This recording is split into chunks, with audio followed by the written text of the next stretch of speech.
Hola, bienvenidos. ¿Cómo están? Aquí estamos como todos los viernes a las 16:30 horas de Argentina para compartir pensamientos, ejemplos clínicos sobre teoría y técnica psicoanalítica. Hoy vamos a hablar especialmente de técnica porque, bueno, forma parte de algo que vengo pensando y que espero que les interese. Es así como cortito. Hola, hola Ana, Beatriz, muchas gracias por sumarse. A todos los que nos dedican este ratito del viernes a la tarde, aquellos que pueden, y bueno, y aquellos que no pudiendo en el momento nos acompañan después a través del canal de YouTube, en Spotify o incluso en Instagram mismo. Bueno, quiero contarles que lo que vamos a hablar hoy es algo, ustedes saben que yo intento siempre crear teoría nueva, siempre, cada viernes, aportar, aunque sea un poquito de alguna vueltita de tuerca, algo que les sirva en la clínica. Bueno, y en esta semana estuve trabajando con un paciente acerca de ciertas cosas que me hicieron pensar en todo esto. Entonces, bueno, voy a tratar de compartir con ustedes porque es difícil de explicar lo que les quiero explicar. Así que, bueno, bienvenidos todos y empezamos, si les parece. Hoy les quiero contar algo muy práctico que tiene que ver con las imágenes propias del registro imaginario. Vieron que generalmente se dice, tenemos en lo simbólico los significantes, ¿sí? Y todos sabemos más o menos, ¿no? Todos los que en general nos reunimos, somos psicoanalistas o afines o psicólogos o digamos, ¿no? Y trabajamos con pacientes y entendemos que los significantes tienen que ver con la cadena significante, con la cadena del discurso, cómo tenemos que intervenir para lograr que esos significantes se abran. Entonces, toda la parte técnica del significante se habla muchísimo, pero muchas veces en la parte que tiene que ver con lo propio de lo imaginario, siempre hay como, no sé cómo decirles, como un eslogan o como una forma muy automática de contar las cosas, que yo también la uso porque es, a ver, es real, que, bueno, que las imágenes propias de ese registro son ilusorias, ¿sí? Tienen que ver con imágenes que son evanescentes, que no perduran mucho, ¿sí? Por ejemplo, cuando decimos que nos miramos en el espejo, ¿sí? Y entonces, bueno, lo que vemos depende también de todas las otras cosas que nos vienen pasando. Entonces un buen día nos vemos fantásticos y otros días nos vemos horribles. Bueno, digo, esto para darles un ejemplo así como muy, muy, muy sencillo de lo evanescentes que son esas imágenes. Pero eso corre el riesgo de producir para aquellos que nos escuchan, invalidar de alguna manera el registro imaginario. Entonces, esto le pasó a Lacan al principio, cuando decía, ¿no? Altura, seminario 2, decía, bueno, lo imaginario es lo que entorpece la relación del sujeto a la verdad, ¿no? Bueno, desdibuja, complica, ¿no? Pero en realidad también hay otro aspecto de esas imágenes que es muy importante en la clínica y que les puede servir de brújula para saber cuándo están cerca del núcleo patógeno. Les voy a contar, son frases hechas. Tal vez alguno de ustedes pueda sumar alguna frase que se le ocurra, que son frases que tal vez escuchamos todos los días, ¿no? No sé, supongamos alguien que dice, a mí no me gustan los gays, ¿no? Y entonces, o todo lo que diga alguien gay, puede ser rubio, puede ser morocho, puede ser como fue hace poco los argentinos, en otra época, no sé, Bueno, digamos, puede ser cualquier palabra que aluda a un grupo, ¿sí?, social. No me gusta esto, o todo lo que viene de allí no sirve para nada. También hay otro tipo de frases, ¿no? Por ejemplo, en el mundo, ¿no? Hay estas frases así terribles. En el mundo, si sos una persona con discapacidad, se te acaba la vida, ¿no? Y uno escucha muchas veces estos conceptos y uno podría pensar, bueno, entonces nadie sabe de los atletas paraolímpicos, por ejemplo, ¿no? Entonces no es así, no es que, si uno tiene una discapacidad se le acaba la vida, ¿no? Bueno, muchas de estas frases que nos acompañan cotidianamente, ¿no? Que a veces hacen referencia también a lugares geográficos, ¿no? Así como yo les decía Argentina, que antes lo usaba más como descripción de los argentinos, pero es cierto que también, bueno, en tal barrio son todos ladrones, por ejemplo, ¿no? Ese tipo de frases, yo lo que quiero que nos detengamos un minuto es, si ustedes las piensan allí, ladrón, gay, persona con discapacidad, ¿eso funcionan como significante? Piénsenlo, deténganse un momento, porque muchas veces es como automático, ¿no? Que sí, obvio que es un significante, y no necesariamente lo es. Y ahí es donde yo quiero que ustedes agucen el oído. Esas palabras allí muchas veces no están funcionando como significantes. ¿Por qué? ¿Cuál es la importancia de esto? Cuando nosotros hablamos de significantes, ¿de qué hablamos?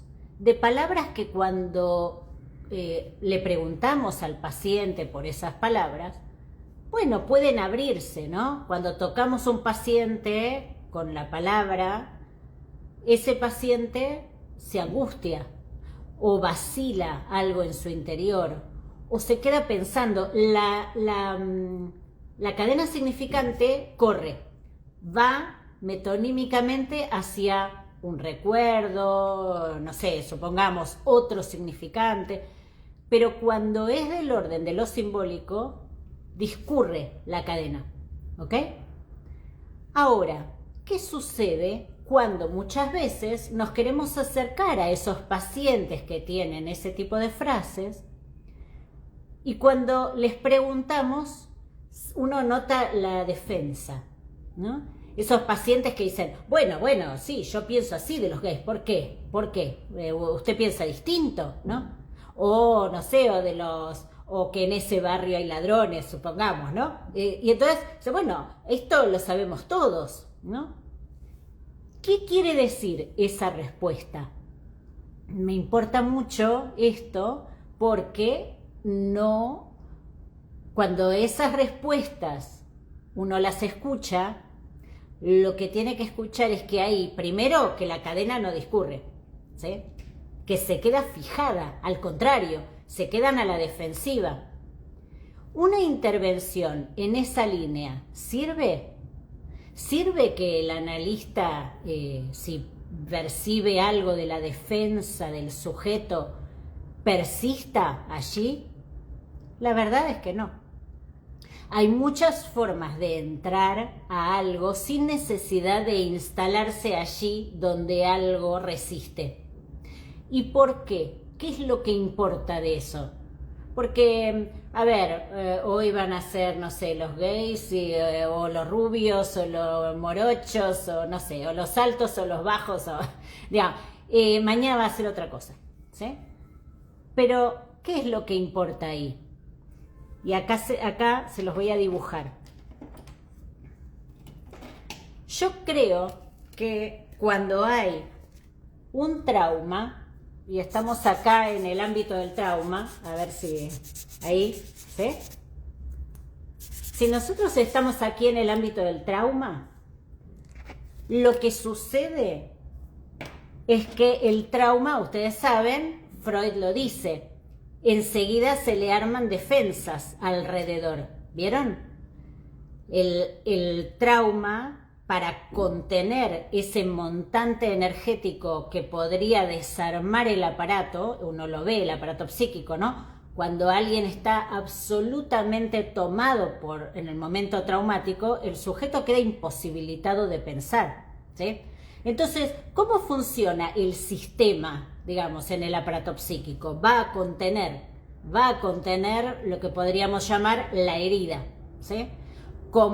Casi como, no sé, como en el cuerpo, cuando se empieza a cicatrizar rápido, ¿vieron? Una herida para que no inunde todo.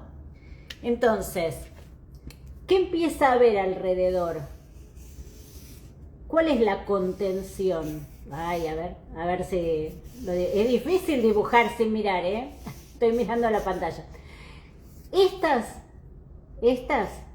son las defensas obsesivas en general, ¿sí?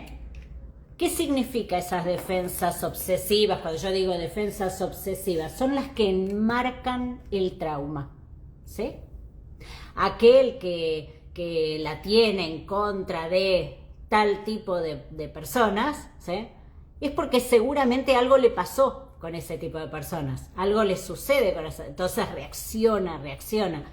Para contenerlo, esas defensas, por ejemplo, pueden instalar, como les digo, clasificatorias, por eso son defensas obsesivas. Y esto es Freud, ¿eh? No me estoy yendo a ningún otro lado. En la medida en que lo que hacen es contener el trauma, clasifican, cosifican, no quieren entrar ahí, ¿sí? Entonces, lo que me importa mucho, ¿sí?, es que ustedes puedan entender que cuando avanzan en un análisis y se encuentran con este tipo de cosas, donde el sujeto reacciona narcisísticamente, no tienen que entrar por ahí. Por eso es que Lacan pone tanto el acento en ojo con el análisis de la contratransferencia. Existe contratransferencia, lo dice Lacan en el seminario 1, creo, 1 o 2. Lo dice clarito, no es que dice no existe, pero dice no se analiza desde ahí. No, por más que a nosotros nos revuelva, nos enoje una frase, no es entrando por ahí, porque ahí el sujeto se defiende narcisísticamente. ¿Cómo hay que entrar? Convirtiendo todo ese trabajo donde el sujeto se defiende del exterior y dice estos son así, estos son asá, trabajar qué le pasa con el exterior, qué le pasa que está encerrado. Ahí, cuando uno empieza a romper con el tiempo esas distancias entre el sujeto y el otro, cuando el otro ya empieza a vacilar en esta adjudicación de el otro es un malvado, ¿sí?, recién ahí uno va a poder retomar esa frase y decirle, ¿usted recuerda cuando pensaba tal cosa? Recién allí significa que vamos a estar pudiendo entrar por aquí a lo traumático. En este sentido, les voy a dar un ejemplo. Una vez una paciente me decía, ¿no?, que su esposo se peleaba muchísimo con la madre, muchísimo, una lucha terrible, ¿no? Y decía, pero qué mujer insistente, todo el tiempo está arriba mío, bla, bla, bla, bueno, ¿no? Y hablaba muy mal de su madre y se enojaba, bla, bla. Cuando la madre muere, ellos empiezan a tomar contacto con amigas de su madre que le empiezan a contar la historia de esa mujer, de esa mamá. Y en la historia había un profundo abandono. Y un punto donde esta mamá obviamente no podía parar de acercarse porque se le jugaba a ella su propio abandono. Ella no quería abandonar a su hijo. En todo caso, tal vez, ser menos insistente no era abandonarlo, pero sí así se le armaba a ella. Entonces, me importa que ustedes piensen, se detengan en que esa idea original de mi madre es tal cosa, es igual que no me gustan los gays, no me gustan los, no sé, en el barrio este son los ladrones, no sé. Digo, es exactamente igual. Esas frases congelan una imagen fuera del tiempo. Por eso, el trabajo analítico va en el sentido de desarmar lo congelado, ponerlo en relación a la historia, hacerlo vivir, darle un sentido, por qué aparece esta imagen, en este caso esta madre tan insistente, ¿no? Porque ese hijo se perdió la posibilidad de tener contacto con esa mamá porque se entera después de esa historia que ella nunca le había querido contar. Entonces, por supuesto, familias neuróticas, ¿sí? Familias donde no estamos hablando de una psicosis ni una perversión, estamos hablando de una neurosis, ¿no? Es muy importante ubicar esos lugares donde en vez de funcionar como un significante, algunas palabras funcionan como una imagen congelada. No se apresuren a desarmarla, porque va a quedar del orden de la moral, de si ustedes están de acuerdo, si no, pierden una gran ocasión de trabajo para poder desarmar desde adentro realmente esa defensa. Así que bueno, espero que les sirva esto en su clínica cotidiana y bueno, y nos vemos la semana que viene. Muchas gracias a todos por acompañar y bueno, que estén bien, cuídense. Chau, chau.